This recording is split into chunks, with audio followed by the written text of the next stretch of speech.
Okay, so we just got the software updated on the McLaren 570S, and we're getting this weird message. You are over the speed limit. And it is very, very annoying. So I'll show you how to fix that. So my first thought was to go down to settings here, and then I went to vehicle, and then I went down to road speed limit, but it's off. So I was like, what the heck? And it kept beeping and kept beeping.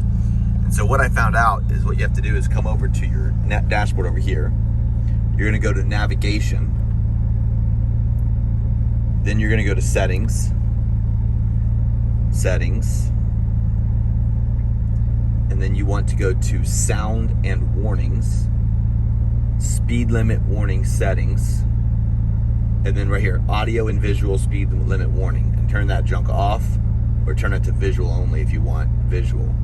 But I just turned it off because I do not feel like having it, and it does it repeatedly over and over again while you're driving. It's very, very annoying. Anyways, if you have a 570S and you get the speed limit warning after you update the software, that is how you turn it off.